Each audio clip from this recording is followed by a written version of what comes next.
메트로폴리탄 교통공사가 거센 반대 여론에도 불구하고 6월 중순 혼잡통행료 징수에 돌입할 전망입니다. 트럼프 전 대통령이 뉴욕주에서 대선 후보 자격을 유지하게 되며 민주당 의원들이 뉴욕주 법원에 이의를 제기했습니다. 중국이 16년 만에 미 최대 수입국 자리를 멕시코에게 빼앗겼습니다. 미주 한인 이산가족 국가등록법이 연방하원 외교위원회에서 만장일치로 통과됐습니다.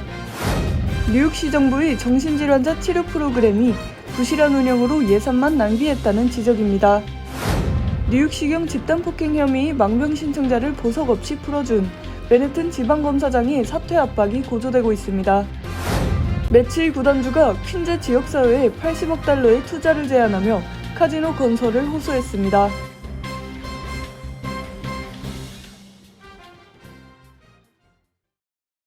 해외에서 자부심을 갖는 가장 좋은 방법은 재외선거를 놓치지 않는 거죠. 인터넷으로 쉽고 간편하게 신고 신청할 수 있는 제22대 국회의원 재외선거. 소중한 한 표를 위해 신고 신청하는 당신이 대한민국의 자부심입니다. 중앙선거관리위원회.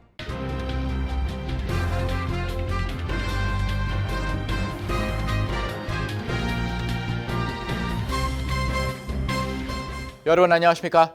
KBTV 뉴스9 이창원입니다. 맨해튼 혼잡 통행료 정책이 소송전을 비롯해 반대 움직임이 확대되고 있는 가운데 메트로폴리탄 교통공사가 시행을 예정대로 강행한다는 계획을 밝혔습니다. 당초 뉴욕시의 계획보다 약 한 달가량 늦춰지는 오늘 6월 중순부터 시행될 것으로 보입니다. 정지원 기자의 보도입니다. 뉴욕포스트는 여러 논란에도 불구하고 메트로폴리탄 교통공사는 뉴저지 연방법원 소송 심리에서 오는 6월 중순부터 맨해튼 혼잡통행료를 시행할 것이라고 구체적인 시점을 제시했다고 전했습니다.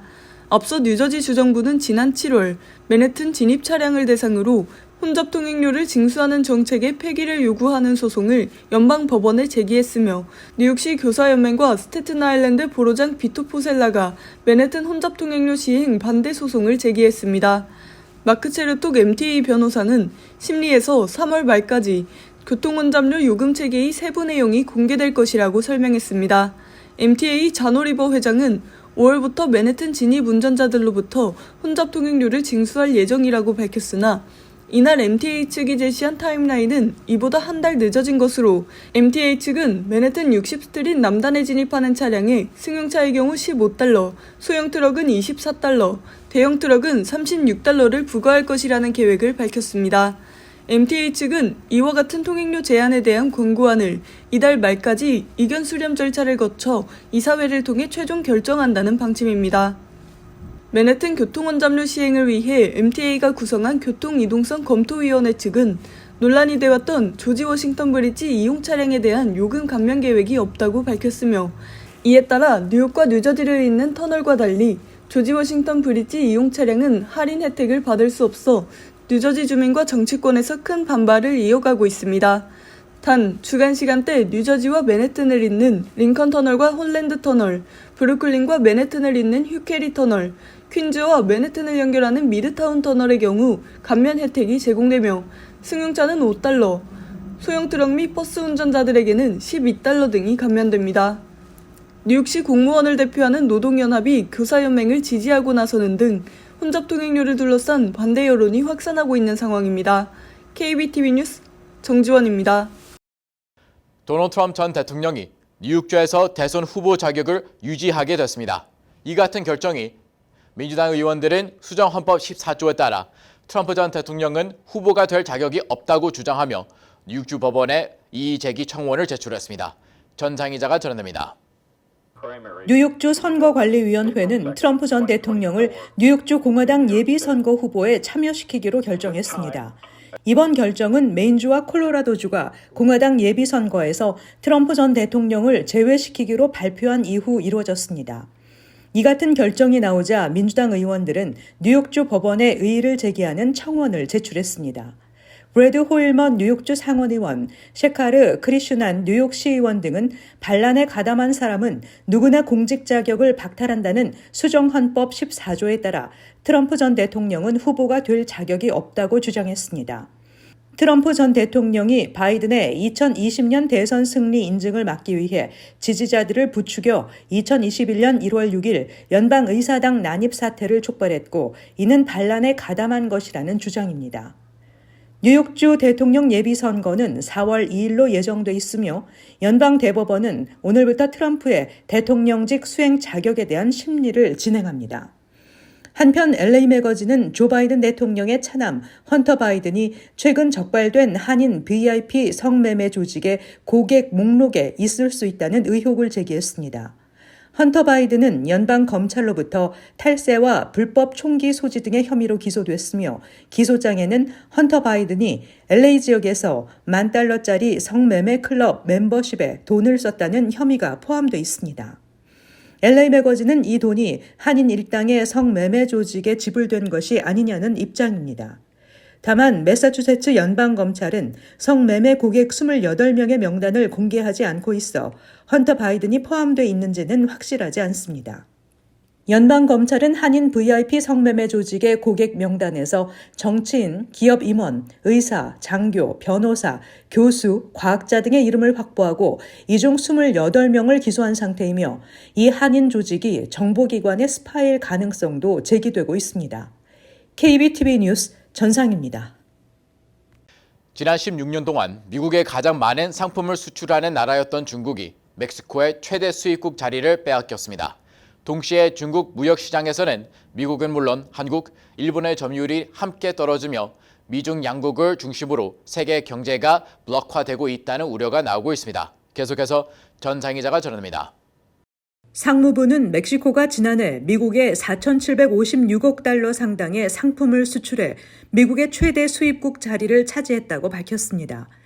이에 비해 중국 상품의 수입액은 4,272억 달러에 그쳐 2022년보다 20%가량 하락했습니다. 중국은 2007년 미국의 최대 수입국에 오른 뒤 줄곧 1위를 지켜왔습니다. 수입국 3위인 캐나다와의 격차도 크지 않아 올해는 2위 자리도 내줄 가능성이 있습니다. 미국의 무역 구도가 이처럼 바뀐 것은 미국이 중국에 부과하고 있는 관세 영향이 가장 큽니다. 2018년 도널드 트럼프 행정부가 중국산 수입품에 부과하기 시작한 관세를 2021년 출범한 조 바이든 행정부도 그대로 유지하면서 중국 상품 수입이 크게 줄어들었습니다. 특히 컴퓨터와 전자제품 등 정치적으로 민감한 품목에서 중국산 수입이 가장 많이 줄었습니다. 멕시코는 중국 의존도를 낮추려는 미국 정책의 가장 큰 혜택을 받습니다. 미국과 자유무역 협정을 맺어 관세가 낮은 멕시코에 공장을 옮기는 세계 기업들도 증가했습니다. 한편 미국의 중국 수출도 줄었습니다. 미중 무역 갈등이 본격화된 2018년부터 지난해까지 5년 동안 중국 무역 시장에서 미국의 점유율은 2.5%포인트 하락했습니다. 미국과 협력을 강화하고 있는 한국과 일본도 같은 기간 각각 1.5%포인트, 1.7%포인트 떨어졌습니다. 이로 인해 한국은 지난해 12월 월간 대미 수출액이 20여 년 만에 대중 수출액을 추월했습니다. 니케이는 미국과 중국이 서로 다른 국가와 무역을 늘리며 세계 공급망이 재편된 영향이 크다며 세계 경제가 양국을 중심으로 분단화되고 있다고 우려했습니다. KBTV 뉴스 전상입니다. 한인 이산가족 국가 등록 법안이 연방 하원 외교위원회에서 만장일치로 통과했습니다. 북한에 가족을 둔 미국 내 한인 이산가족 상봉과 관련한 법이 제정되는 것은 처음인데요. 연방 상하원 표결만 남겨둔 이 법안이 통과될 경우 미국 이산가족 상봉의 교도부가 될 것으로 기대됩니다. 정지원 기자의 보도입니다.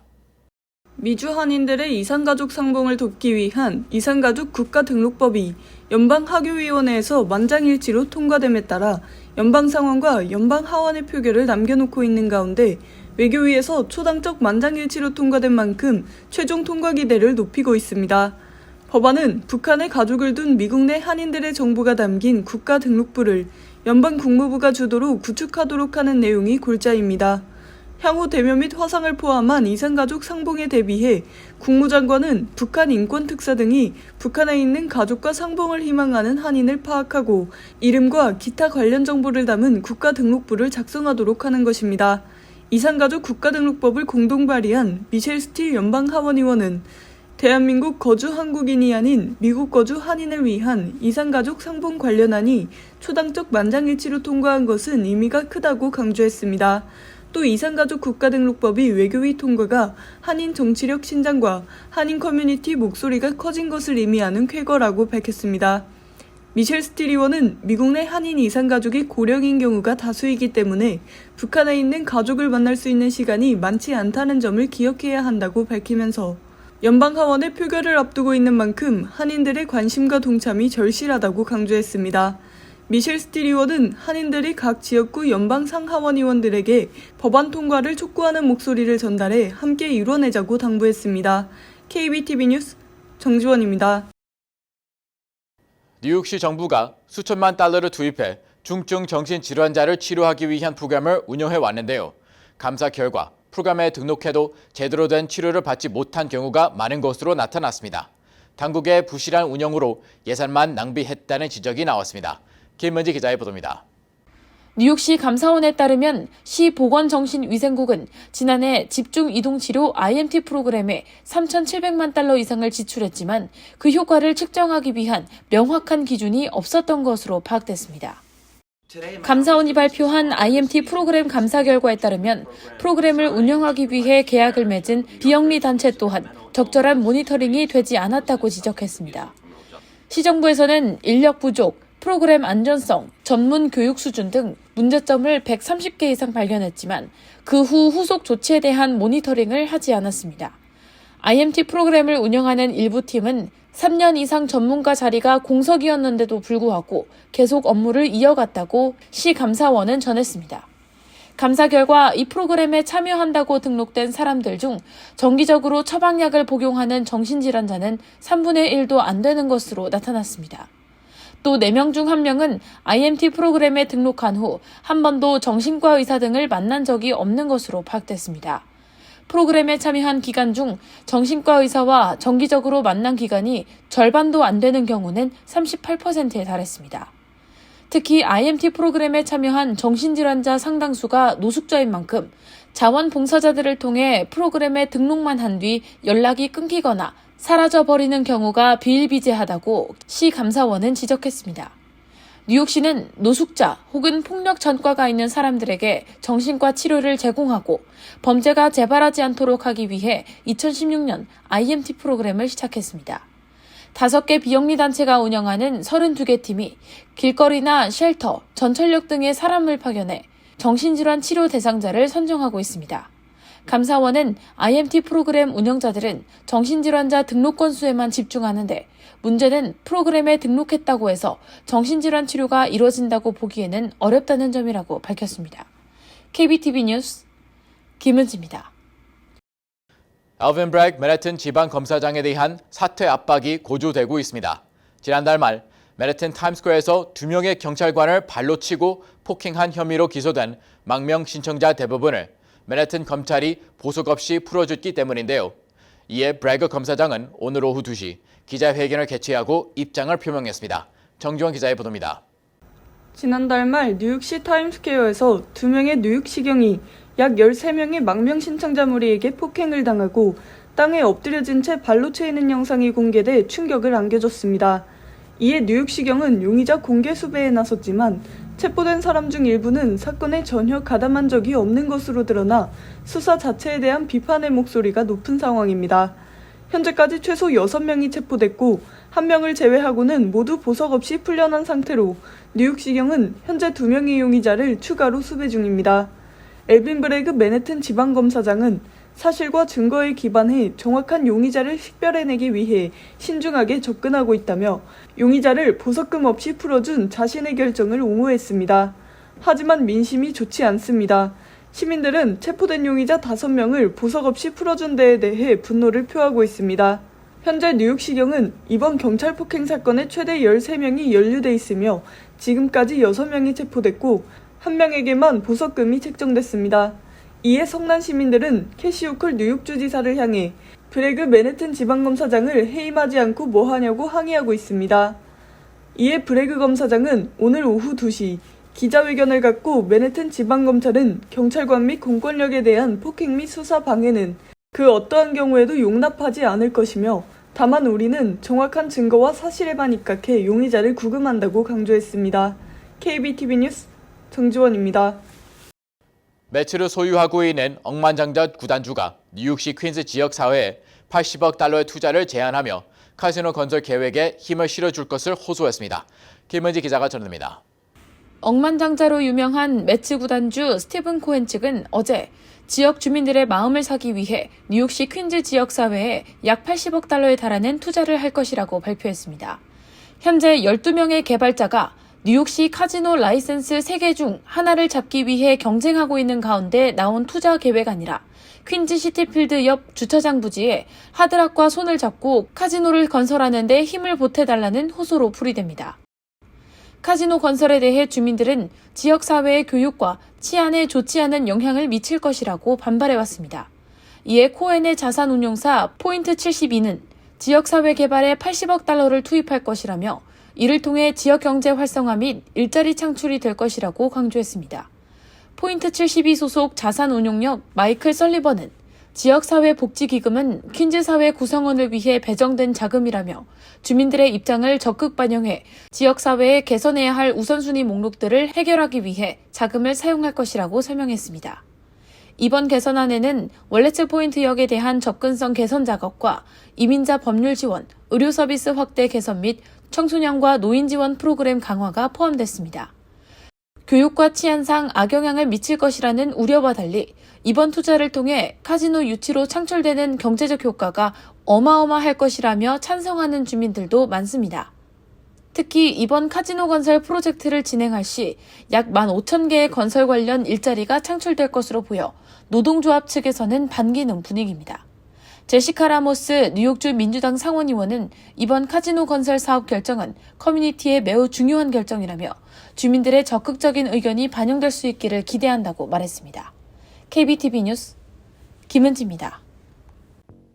LA에서 경찰국 최고 직위인 경찰국장으로 한국계 미국인 도미닉 최 수석 부국장이 임명됐습니다. 1869년 LA 경찰국이 창설된 뒤 아시아계 국장이 나온 건 처음입니다.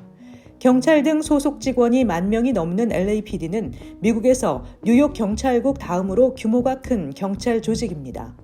최 국장은 승낙식에서 경찰관 사기와 복지 증진에 힘쓰고 정신질환, 노숙인 문제, 대형 집회 대응 등 새로운 과제 철저히 준비하겠다는 포부를 밝혔습니다.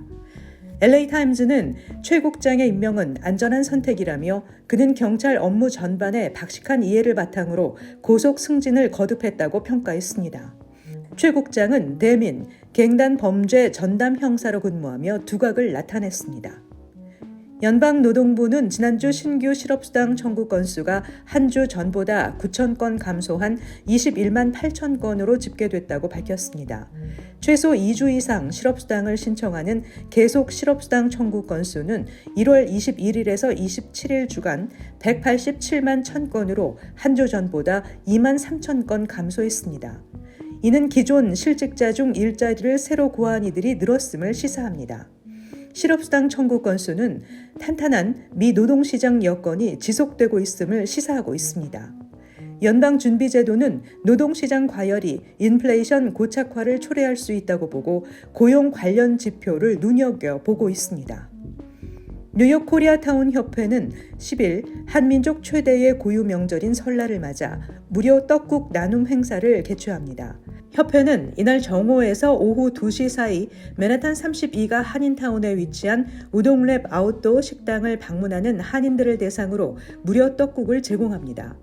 이영희 코리아타운 협회장은 설날 명절을 맞아 협회에서 한인 동포들을 위해 무료 떡국 나눔 행사를 마련했다며 음력 새해 첫날 맛있는 떡국을 드시면서 좋은 덕담을 나누며 새해 복 많이 받기를 바란다고 한인들에게 전달했습니다.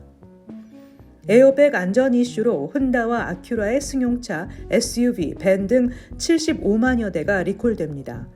고속도로 교통안전국은 혼다가 일부 자사 차량의 조수석 센서 결함으로 충돌 시 의도치 않게 에어백이 팽창해 체구가 작은 성인이나 어린이에게 상해를 입힐 수 있다며 해당 부품 교체를 위해 75만여 대를 리콜한다고 밝혔습니다. 리콜 문서에 따르면 조수석의 무게 센서가 깨지거나 단락돼 에어백이 의도대로 제어되지 않는 것으로 전해졌습니다. 리콜되는 16개 모델은 혼다의 2020-2022년형 파일럿, 어코드, 시빅 세단, 오디세이, 2020년형 피트, 시빅 쿠페, 2021-2022년형 시빅 해치백, 2021년형 시빅 타입 R, 2020에서 2021년형 CRV, 아큐라의 2020년형과 2022년형 등입니다. 잠시 후 커뮤니티 브리핑을 전해드립니다.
이어서 환율과 증시 전해드립니다.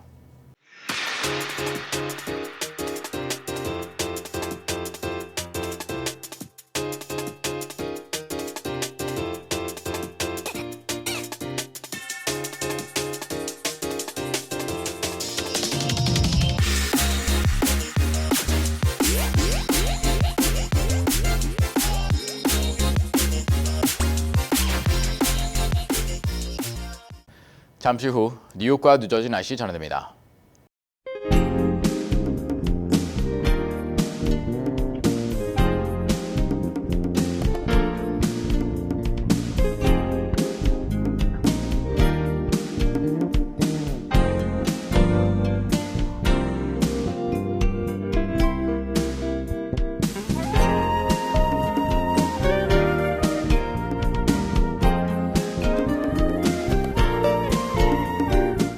KBTV 뉴스9 마칩니다. 오늘도 시청해 주셔서 감사합니다. 편안한 밤 보내시기 바랍니다.